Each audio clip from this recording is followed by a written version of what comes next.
नमस्कार मेरे प्यारे साथियों, मेरे प्यारे मित्रों। कल की क्लास में हम लोगों ने पोषण अभियान के बारे में पढ़ा था, पोषण अभियान 1.0 के बारे में पढ़ा था और आज की क्लास में हम लोग पोषण अभियान 2.0 के बारे में पढ़ने वाले हैं। कल की क्लास हालांकि थोड़ी सी लंबी हो गई थी और एक ही अभियान जो हमारा था पोषण अभियान, उसके 2 पार्ट्स हमें कराने थे। तो कल की क्लास में हमने एक पार्ट को कराया था और आज वाली क्लास में हम दूसरे पार्ट को करा रहे हैं और दूसरा पार्ट है हमारा पोषण अभियान 2.0।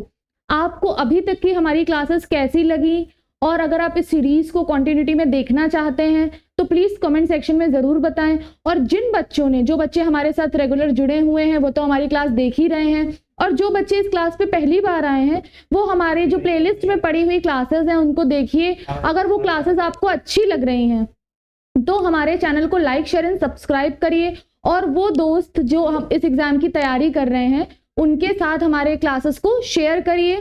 चलिए अब हम लोग हमारी जो हम अब कल हमारी पोषण अभियान के बारे में पढ़ रहे थे उसके आगे का पार्ट पोषण 2.0 के बारे में पढ़ने वाले हैं।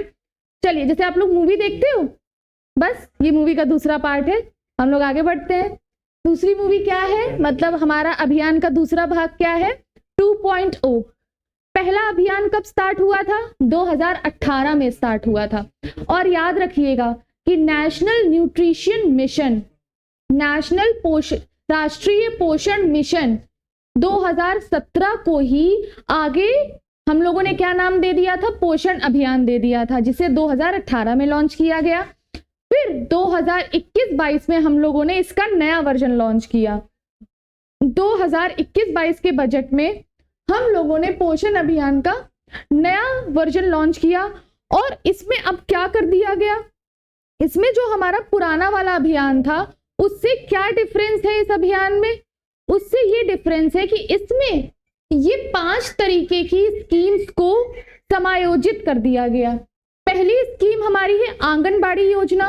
लिख लीजिए, ये आपसे एग्जाम्स में पूछा जाएगा, ये आपके एग्जाम्स में बनने वाले क्वेश्चंस में से एक है कि कौन कौन सी स्कीम्स को हमारे पोषण अभियान में समायोजित कर दिया गया है। पहली आंगनबाड़ी योजना, दूसरी पोषण अभियान 1.0 जो कब स्टार्ट किया गया, 2018 में। चलिए, आप लोगों के लिए एक क्वेश्चन है कि पोषण अभियान 2018 जब स्टार्ट किया गया तो वो किस क्षेत्र में सबसे पहले उसे लॉन्च किया गया? जल्दी से इस वीडियो का अंत, जब ये एंड हो तब आप जल्दी से बताइएगा कमेंट सेक्शन में लिख करके। ये आपके लिए एक क्वेश्चन है। थर्ड, किशोरियों के लिए चलाई गई योजनाएं, मतलब जो हमारी टीनेज गर्ल्स है उनके लिए चलाई गई योजनाओं को समायोजित किया गया। एकीकृत बाल विकास योजना, इंटीग्रेटेड चाइल्ड डेवलपमेंट स्कीम। इसका मतलब ये होता है कि जो हमारे 0 से लेकर के 6 साल तक के बच्चे होते हैं, जब वो जन्म लेते हैं, प्रीनेटल, पोस्टनेटल, माने प्रीपार्टम, पोस्टपार्टम, जब वो जन्म लेते हैं और जन्म के बाद उनके पूरे विकास वृद्धि, जब तक वो 6 साल के नहीं हो जाते हैं तब तक उनका फुल फ्लेज्ड विकास हो। इसमें क्या होता है, जब वो जन्म लेते हैं तो जो टीके लगते हैं उनको, कभी आपने देखा होगा जैसे बच्चे का कभी जन्म होता है तो अस्पताल से क्या बनता है, पूरा एक कार्ड बनता है जिसमें टीके लगे, जिसमें टीकों के नाम होते हैं। बच्चे को डॉक्टर के पास लेके जाया जाता है टाइम टू टाइम ताकि वो उसको वैक्सीन लग सके, है ना। तो ये वैक्सीन वगैरह की फ्री में सुविधा उपलब्ध कराई गई थी। बच्चों को किस प्रकार से पोषण तत्व पहुंचाने हैं वो उसकी सुविधा उपलब्ध कराई गई थी। तो हुआ क्या, इंटीग्रेटेड चाइल्ड डेवलपमेंट योजना, 0 से 6 साल तक के बच्चों के डेवलपमेंट की योजना। राष्ट्रीय शिशु गृह योजना, अच्छा राष्ट्रीय शिशु गृह योजना क्या है, नेशनल क्रेश सर्विस। इसका मतलब क्या है, क्रेशी क्या होता है, जैसे क्या होता है कई वुमेन वर्किंग होती हैं लेकिन जब उनके बच्चे होते हैं तो उनके बच्चे छोटे होते हैं तो वो अपने बच्चे को क्या घर पे छोड़ करके आ सकती हैं? वो अपने बच्चों को घर पे छोड़ करके नहीं आ सकती हैं, क्योंकि कई बार होता है हम शहर में आकर के रहते हैं तो शहर में आपने न्यूक्लियर फैमिलीज देखी होंगी। दैट मीन्स ऐसी फैमिलीज जहां पे सिर्फ हस्बैंड, वाइफ और चिल्ड्रन, बच्चा रह रहा है, मतलब वो जॉइंट फैमिली का हिस्सा नहीं है। तो जब हस्बैंड भी काम पे चले गए, वाइफ भी काम पर आ गई, तो बच्चों की देखभाल कौन करेगा, है ना। तो हुआ क्या कि बच्चों की देखभाल के लिए जहां विमेन काम करती हैं वहां पे क्रैश सर्विस का शिशु गृह बनाया गया। तो इन 5 को समाहित कर दिया गया पोषण अभियान में। चलिए याद कर लीजिए, आपको पीडीएफ मिल जाएगी। कल भी मैंने मंत्रालय बताया था, हालांकि महिला और बाल विकास के लिए ये स्कीम है, तो कौन सा मंत्रालय है इसके लिए बताइए? महिला एवं बाल विकास मंत्रालय। लिखा भी गया है, इसका इतिहास मैंने लिखा है कि 2017 में राष्ट्रीय पोषण mission, national nutrition mission start किया गया, ताकि क्या किया जा सके, ताकि हमारे देश में जो हंगर या माल न्यूट्रिशन यानी कुपोषण की समस्या है उसको खत्म किया जा सके। क्योंकि हमारे समाज में एक ऐसा तबका है जो आज भी रोटी कपड़ा मकान जैसी जरूरतों के लिए आज भी स्ट्रगल करता है। उन तबके के जो बच्चे हैं उनको क्या होता है, वो कुपोषण का शिकार होते हैं, उनको ढंग के न्यूट्रिशन या पोषक तत्व नहीं मिल पाते हैं। जब उनको ढंग का खाना नहीं मिल पाएगा, भोजन नहीं मिल पाएगा, तो क्या होगा, उनके शारीरिक और मानसिक विकास रुक जाएगा। और जब उनका शारीरिक और मानसिक विकास रुक जाएगा तो क्या वो किसी भी क्षेत्र में प्रगति कर पाएंगे? नहीं। तो उसके लिए सरकार ने एक स्कीम चलाई, राष्ट्रीय पोषण मिशन चलाया। राष्ट्रीय पोषण मिशन 2017 में चलाया गया और बाद में इसको ही हम लोगों ने क्या नाम दिया, सरकार ने क्या नाम दिया, पोषण मिशन का नाम दिया, जो 2018 में घोषणा हुई जिसकी। और फिर वही पोषण 2.0 2021-22 के बजट में पेश किया गया, नई योजनाओं के साथ और नई खूबियों विशेषताओं के साथ। कल हम लोगों ने सिर्फ पोषण अभियान के विषय में पढ़ा था, आज हम लोग पोषण 2.0 के विषय में पढ़ रहे हैं। हालांकि ये दोनों अभियान इतने इंपॉर्टेंट है, इसी वजह से मैं इनका अलग अलग लेक्चर ले रही हूँ। जिसने पोषण अभियान का लेक्चर नहीं देखा है, प्लीज आप पुराने लेक्चर्स में जाएं, उसको देखें। हाँ, अच्छा, फंड मतलब पैसा कहां से आएगा? ऑब्वियसली किसी भी स्कीम को स्टार्ट करने के लिए पैसों की जरूरत तो होती है ना, तो फंड कहां से आएगा? फंड देखिए, हम लोगों ने क्या किया, सरकार ने क्या किया, फंड को 50-50% डिवाइड कर दिया। 50% फंड हमारी केंद्र सरकार, 50% फंड में क्या हुआ, देखिए पहले ये जो पोषण मिशन है उसमें 50% फंड क्या बोला कि वर्ल्ड बैंक देगी, 50% फंड वर्ल्ड बैंक देगी, और 50% जो हमारी केंद्र सरकार दे रही है उसमें भी केंद्र सरकार ने राज्यों को 3 स्तर पे बांट दिया। पहले जो कि हमारे राज्य, जिसमें जैसे यूपी हो गया, बिहार हो गया, मध्य प्रदेश हो गया, झारखंड हो गया, तेलंगाना हो गया, केरला हो गया, तमिलनाडु हो गया, ये सारे राज्य में 60% केंद्र सरकार देगी और 40% राज्य सरकार देगी। अब हमारे उत्तर पूर्व के राज्य जैसे असम, मेघालय, त्रिपुरा, सिक्किम और कौन कौन से हो गए बताइए, मिजोरम, नागालैंड, मणिपुर, ये उत्तर पूर्व के राज्य, इनके पास वैसे ही रिसोर्सेज की कमी होती है, तो सरकार ने क्या बोला कि ठीक है 90% हम देंगे, 10% आप लगाइए। केंद्र शासित प्रदेश यानी यूनियन टेरिटरी कौन सी है, जल्दी जल्दी बताइए कौन कौन सी है यूनियन टेरिटरी? चंडीगढ़ हो गई हमारी, पौंडीचेरी हो गई हमारी, और कौन कौन सी है, दमन दीव दादरा एंड नगर हवेली, लक्षद्वीप, अंडमान निकोबार आइलैंड है। इसमें तो डायरेक्टली केंद्र सरकार चलाती है ना, केंद्र सरकार का शासन है, तो कौन फंड देगा? केंद्र सरकार। 100% कौन देगा? केंद्र सरकार फंड देगी। अब जो ये तो 50% मतलब मान लीजिए 100 रुपए हैं, तो 100 रुपए में 50 रुपए तो केंद्र सरकार दे रही है, उस 50 रुपए को भी केंद्र सरकार ने डिवाइड कर दिया कि राज्य सरकारों को इतना देंगे, इस प्रकार से देंगे, केंद्र शासित प्रदेशों को इस प्रकार से देंगे, और आपके पूर्वोत्तर भारत को इस प्रकार से देंगे, उत्तरी पूर्वोत्तर भारत, नॉर्थ ईस्ट। अब जो 50 रुपए बचे, 50% बचा, वो कौन देगा? वर्ल्ड बैंक देगा।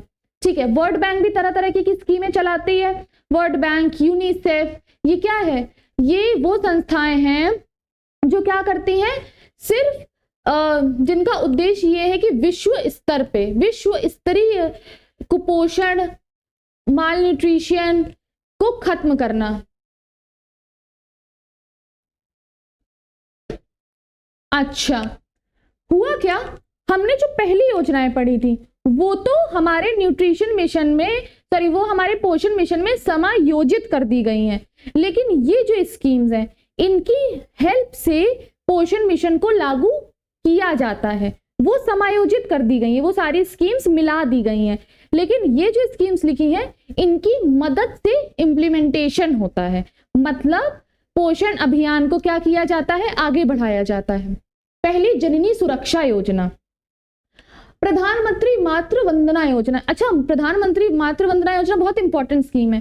इस स्कीम में क्या होता है, वो औरतें जो फॉर्मल सेक्टर में वर्क नहीं करती हैं, इनफॉर्मल सेक्टर में वर्क करती हैं, जहां पे सरकार द्वारा जो मैटरनिटी लीव या जो महिलाएं वर्क करती हैं फॉर्मल सेक्टर में, सरकार द्वारा उनको बहुत सारी सुविधाएं उपलब्ध कराई जाती हैं।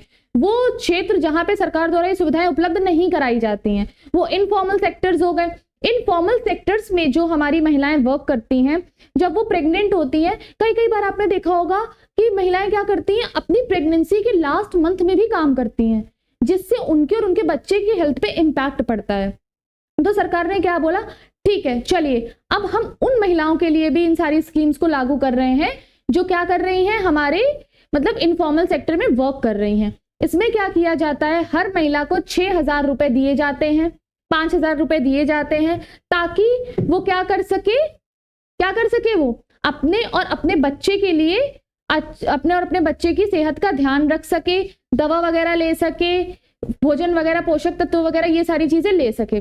जननी सुरक्षा योजना, इसी में जननी सुरक्षा नाम से ही पता लग रहा है कि जो प्रेग्नेंट वुमेन है उनकी सेफ्टी के लिए योजना चलाई गई। ठीक है, तो इन दोनों को मिलाकर के 6,000 रुपए अगर कोई महिला प्रेग्नेंट होती है तो उसको मिलता है, क्योंकि जब वो प्रेग्नेंट होती है ना, जब मैटरनिटी लीव लेती है और जब वो बच्चा डिलीवर करती है उसके बाद तो छुट्टी लेनी पड़ती है ना, तो कई बार उनके हाथ से काम भी चला जाता है, तो अब पैसे नहीं है तो कैसे वो अपने और अपने बच्चे का ध्यान रखेगी। तो ये सारी योजनाएं लागू की गई हैं। राष्ट्रीय स्वास्थ्य मिशन, नेशनल हेल्थ मिशन, ये भी मैंने आपको बता दिया। पब्लिक डिस्ट्रीब्यूशन योजना मतलब public distribution system, PDS system. अच्छा, अपने आपने राशन की दुकानों को देखा होगा है ना, जहां से राशन वितरण होता है, वो तो जरूरी है ना, उसी की हेल्प से तो क्या होगा, उसी की हेल्प से तो जो पोषक तत्व भरे हमारे जो खाद्य हैं, हमारे जो खाद्य पदार्थ है उनको डिस्ट्रीब्यूट किया जा सकेगा, है ना। तो पब्लिक डिस्ट्रीब्यूशन सिस्टम मतलब राशन की दुकानें जहां पे उनको डिस्ट्रीब्यूट किया जाता है। मनरेगा गांव, अच्छा मनरेगा स्कीम क्या है, चलिए मनरेगा स्कीम के बारे में जिन बच्चों को पता है वो कमेंट सेक्शन में बताएं। आपके लिए 2 सवाल हो गए कि सबसे पहले पोषण मिशन किस राज्य में घोषणा हुई, कहां पे लागू हुआ हो, और दूसरा मनरेगा स्कीम क्या है।